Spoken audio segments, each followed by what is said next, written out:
on a day where it looked like we're going to have a pretty strong rally, strong earnings out of NVIDIA. Right. We had what looked like maybe temporarily a reprieve on tariffs, but some of those gains obviously being given back as we get closer to the bell. Yeah, wah, right? You know, some data on the U.S. economy, that the economy shrank at the start of the year. We saw weaker consumer spending. There's some different things going on. And then we've got some questions about the president's global tariffs.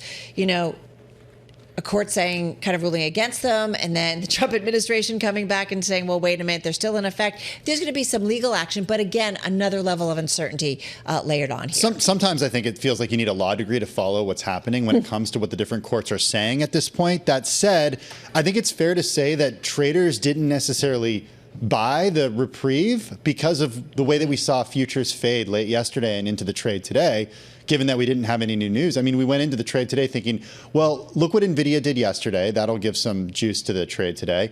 And also look what the court did. And you saw late yesterday that stocks were higher in some cases by more than 1.5%. That just didn't hold. Anything that goes to the courts, I feel like investors just need to price in that this will take months, if not longer, for us to get any kind of resolution. So you don't really have any new catalyst. You just have, let's continue to move forward with the uncertainty that we have grown accustomed to. Some decent gains today out of names like NVIDIA, out of names like Chevron, but that's being countered by some significant drops in names like Netflix and Salesforce. The net effect of it all here are fractional gains for the market here on this Thursday afternoon. The Dow Jones Industrial Average closing higher by more than 100 points, or about 0.3%. The S&P 500 up about 24 points, or 0.4%. A similar percentage move higher for the NASDAQ Composite, and the Russell 2000 adding about 7 points, or 0.3%. All right, folks, to the S&P 500. You've got still, though, most names in the average higher, 355 to the upside, Scarlet, 144 to the downside. And we kind of have a reversal from yesterday in that you look at the IMAP and pretty much everything is green. Real estate investment trusts up by 0.9%. Healthcare, utilities, each gaining about 0.7%. Those are more defensive sectors. The weak link is communication services, losing about 1/3%. Industrials and consumer discretionary also laggards here in that they've gained the least. All right, quick check on some of the gainers. NVIDIA on that list. It was a top gainer in both the S&P and the NASDAQ 100, up about 3.25%, well off its highs intraday of about 6.5% to the upside. We broke those earnings yesterday. You guys know the story, but we got some NetApp earnings crossing as well. Yeah, let's take a look here at NetApp crossing the wire right now. The company saying that for its fiscal fourth quarter, adjusted EPS did beat $1.93 versus street estimates of $1.90. Revenue relatively in line with estimates at $1.73 billion. And here's your forecast going forward here for the company. The company says that it sees 2026 adjusted EPS in a range of $7.60 to $7.90. The street on average looking for $7.71. Net revenue guidance, $6.63 billion to $6.88 billion. Not quite sure what that compares to with regards to street estimates here, but no real movement, at least initially here in the shares. All right, we'll keep an eye on that one. I mentioned NVIDIA, of course. They eased concerns about China, upbeat sales forecast. So again, that went up 3.25%. Elf Beauty off and running, up 33% at its highs today, folks, finishing the day with about a 23.6% gain. Elf agreeing to acquire Hailey Bieber's beauty brand Rhode for about $1 billion. So again, some enthusiasm in a big way in that one. And then United. Did Justin Bieber weigh in on that? No, apparently she celebrated, but by herself last night. This is according to the New York Post. Oh, no. Yeah, but Good this is, intel. Thank you. You're welcome. Yeah. This is the Post action. She's one of those modern women, Romaine. She actually owns this business, does it probably on her own. Doesn't need the hubby to weigh in. Just saying. Oh, quiet. All right, United Airlines up 1.4%. United and JetBlue Airways agreeing to a partnership that will essentially allow travelers to use loyalty points and book flights across both carriers. I don't know. I love it when Carol doesn't get pop culture. What do you mean I don't get pop culture? Tim, you got anything? What did I miss? I thought, no idea. I'm not going anywhere with this. Wait, do you have a Bieber comment? I got nothing. There was a lot of Wikipedia when trying to understand this stuff. I've actually used Rode. Have you guys? I bet Scarlett, you guys have used Rode, right? I haven't, no. No, don't know anything about it. I hate wearing foundation, except when I'm at work, because we wear so much foundation. And I'm really into the Lady Gaga foundation line right now. Oh, okay. Well, it's a lot of skincare, actually. Yes, My exactly. daughter actually got me into it. Interesting. Okay. Yeah, I don't know. But anyway. Yeah, okay. I'm going to go with. Hey, speaking of skincare, we are expected to get Ulta Beauty earnings anytime now. There we go. After the bell. Yeah. A good segue. Before we get Ulta's results, let's talk a little about some of the stocks in the red today. Synopsys down 1.6%. Remember, yesterday fell by 9.7%. The company did come out and suspend its financial guidance for the current quarter and fiscal year after it got a letter from the U.S. Commerce Department's Bureau of Industry and Security about new restrictions on exports to China. The new curbs are part of the Trump administration's efforts to restrict the sale of chip-designed software to China, citing national security concerns, once again down by 1.6%. Uber shares ended up falling by close to 5%, 4.6% or 4.5% to the downside. This as the CEO of Tesla, Elon Musk, confirmed that in recent days, the EV maker has been testing self-driving cars on public streets in Austin.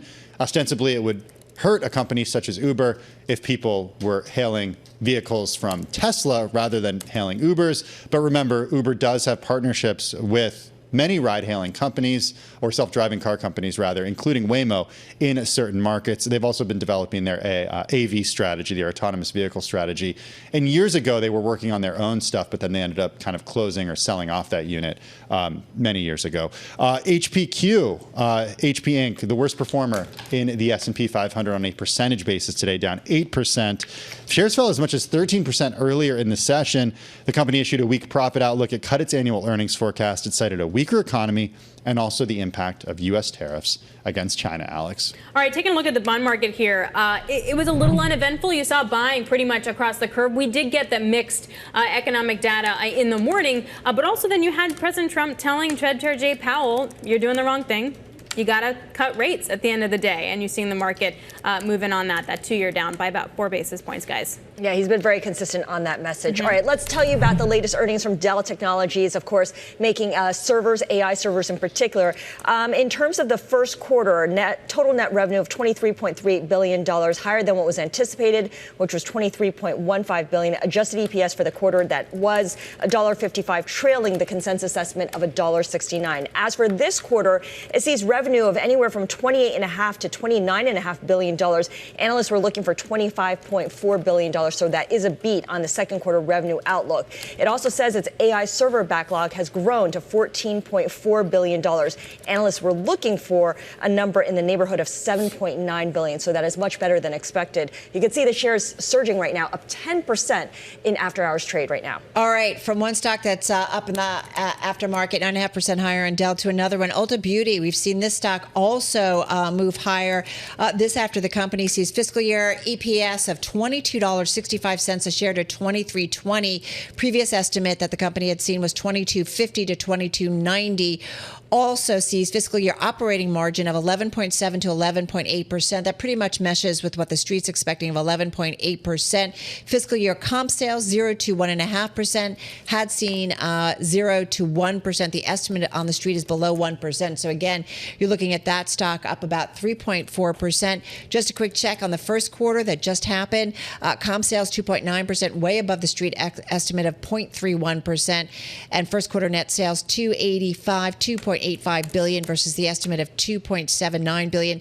Street estimate for first quarter estimates 580, and this company easily blew that away, 670 a share. So again, that stock up almost 4% here in the aftermarket. All right, Zscaler, the cybersecurity software company, beating on the top and the bottom line in its fiscal third quarter, 84 cents on the EPS side. Revenue coming in at $678 million. It's also guiding higher for both its fiscal fourth quarter and full year, saying that for the fourth quarter, adjusted EPS will be in a range of 79 to 80 cents a share, a tight range. The street was looking for 70 cents a share. And for the full year, the company says revenue will be in the range of roughly about $2.66 billion. It had seen about 2.64, so a slight increase there in that guidance. We should also point out they are announcing a change in CFO, saying that Kevin Rubin has been announced as the new chief financial officer.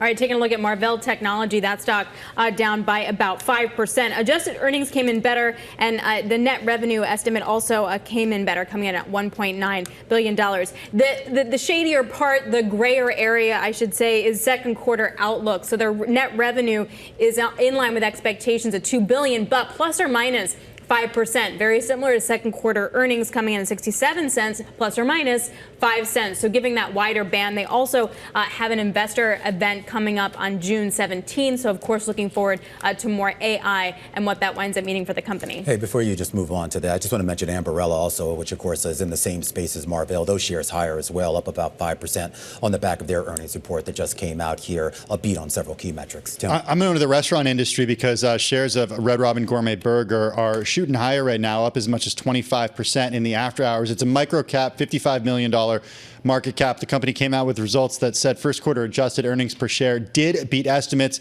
It's a turnaround story right now. The CEO, just in about a month at this point, says still there's a lot of work to be done. All right, just real quickly, Marvell down almost 5%. Dell is up about 6.2%. You know, when I first started at Bloomberg, I was staying out somewhere way out in Jersey. Go on. And the only restaurant was a Red Robin. I ate there every day. What did you order? A burger every day. And was it good? Yes, it was actually. I wonder if, but I do wonder, seriously, I mean, in the press release, they talk about going back to what this brand is known for and rebuilding the brand. Yeah, just simple stuff. That's what you want, a good meal at a decent price. That's it. That's what they say their value proposition is. Yeah. All right, are we done? We're done. Okay, good. All right, that's a wrap. Across platform, radio, TV, Are you sure, Alex? Bloomberg Originals. Whew, I feel sorry for you guys. All right, that's a wrap. Across platform. We're going to continue. We're over here on radio, you guys on TV. We'll see you again, same time, same place tomorrow.